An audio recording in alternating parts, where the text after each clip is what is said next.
let's get into it. Since I'm talking about the Super Bowl, what are y'all biggest takeaways, surprises, thoughts about it? I will say that I was kind of surprised that the Rams offense stalled the way it did in the second half there after OBJ went down. Like I'm not sure why it took until the last drive of the game for McVay and the Rams to realize that, oh, hey, we have Cooper Kupp. Maybe we should target him now that we don't have Odell Beckham. Yeah, that was interesting. Another thing is Sean McVay stayed committed to the run. That was surprising. They weren't getting any yards, and I was like, all right, he's playing like how I play on Madden. Like I just keep running the ball. Yeah, they're I understand wanting to, like the whole old saying of, wanting to keep the defense honest, but it's like at a certain point it's not working. Like start running some wide receiver screens or bubble plays, like swing passes out of the backfield, things that are essentially running plays. Yeah. But might actually get you yardage. Yeah. And Odell, I felt bad when Odell went down too, man. Because it was a non-contact. And I was telling somebody, I said, listen, I'm going to be honest. If Odell plays that entire game, I don't know if it's that close. I'm going to be totally honest with you. I don't know. Because he had 2 catches, 52 yards, and a touchdown. And was that in the first quarter? I think it was. But I think all of us said it though. What I said, and I think all of us said it was going to be the difference maker. Became the difference maker second half. We just thought Cincinnati O-line wasn't going to hold up. But one thing Raheem Morris did do an adjustment of, he made it so that the weakest point of Cincinnati line was getting exploited. So what he did was he started to put somebody over the center's head so that the guard had to block down the one-on-one. And then he started to do a lot of stunts, and he really, man, I felt sorry for Burrow, man. Second half, I was like, Lord, have mercy.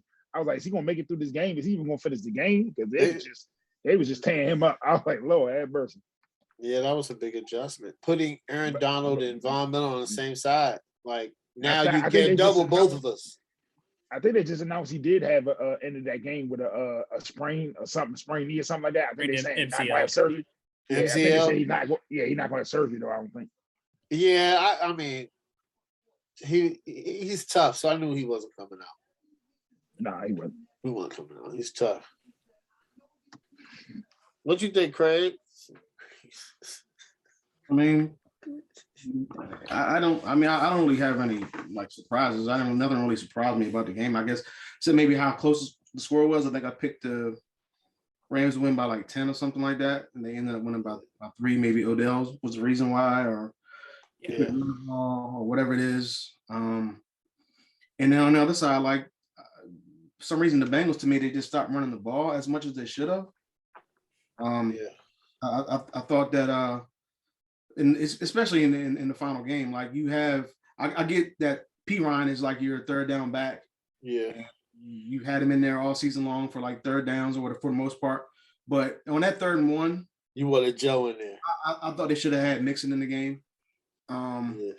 Especially if they're running the ball, which they did, and it got blown up. Maybe it still gets blown up, but you don't know if he shuttles. Yeah, you're right. You know, I'm saying if I was a Bengals fan, I would feel more comfortable and feel more satisfied, I guess, if Mixon was in the game versus P. Ryan. And then P. Ryan was in the game on the 4th down play too. So maybe if Mixon's in the game, he does a little bit better blocking or something like that. I don't know, but I mean, just looking back at that last play anyway, if which Burrow, one, the 4th and 1? Yeah, if Burrow has like 3 more seconds. Yep.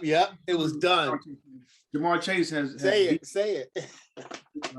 Ramsey on a streak. He had him beat. I think Ramsey fell down. Beat him. He had him. There's a few more seconds. That game is pretty much, well, I ain't gonna say it's over, but it'd be like 30 seconds left or something like that. With it would have been over. Having to go down the field. So it would have been over. It would have been over. I don't know about that. I ain't gonna say it's gonna be over because I seen 13 seconds. I'm not doing that. I don't know. Wait a minute. I know they need to I understand that. I'm saying I know they needed the touchdown and all that, but I'm not gonna say it was over with 3 timeouts. I think they had 3 timeouts, and I think they had probably been at the 25. But either way, like Ramsey, he didn't. I guess the biggest surprise to me, I guess, is how I ain't gonna say bad, but he didn't play up to the number one shutdown cornerback expectations. I get the 75-yard wasn't his fault. That was a face mask. They just missed it. Poorly miscalled. He got burnt on the 46-yard pass, I believe, to Chase. He did. He was trying to go for the pick. Yeah. On the last play, he got burnt. If he had more time, he'd have been burnt on that. So Donald. He is sharpshooter. Ramsey's lucky, man, because that loss would have been on him. That would have been tough to It would have been tough. Be the number one cornerback, or you claim you're the number one, or everybody pretty much claims it's the number one corner, and they have that on your You got beat He's on the ground. On the ground. Oh, he would have never lived it up. He would have never lived it up. Because at that point, that's a tough one to explain. That's a very tough one.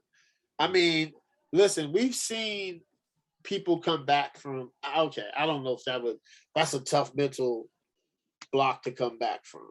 Now, I seen somebody come back from, what's his name? Safety Marcus Williams, who led the Minnesota Miracle. He came back and made the Pro Bowl the next year and has been playing good. They franchise tagged him, but nobody talked. He came back.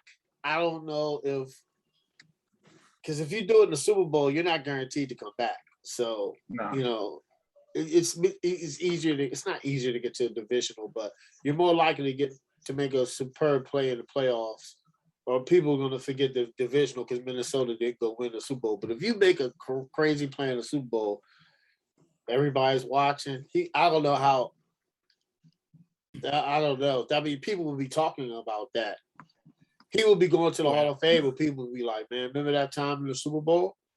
I mean, if he had played defense on him and he had time to throw the ball and he caught it anyway, but he was like really good defense, I can understand that. I'd have been, but to fall on the ground trying to keep up with Chase, and he just, or whatever happened, I didn't even really see, because all I saw was the back shot, and it was just like he was falling on the ground. So we would have found out what happened if he would have caught the ball. They would have been slow as hell. They would show the replay. They would have had somebody on that. We would have watched a replay. Let me tell you something. That replay would still be playing. Everybody would be talking about that.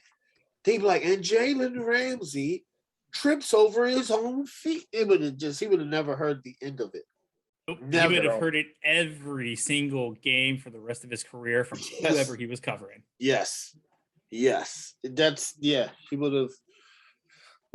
Look what they did to Eli Apple. Oh, man.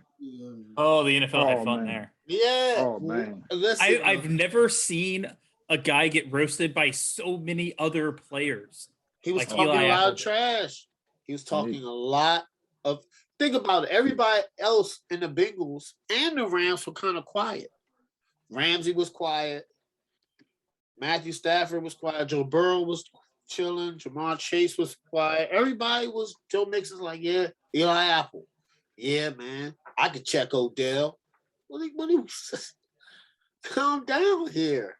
It's because he was talking so much trash, I think. And we don't know how other players perceive him. So, because some of his former players are roasting him in the Saints. Well, because he was also trash talking New Orleans and the Giants organization. See? And burning all kinds of bridges. So it's just like, that's not, yeah. So, but the Super Bowl was nice.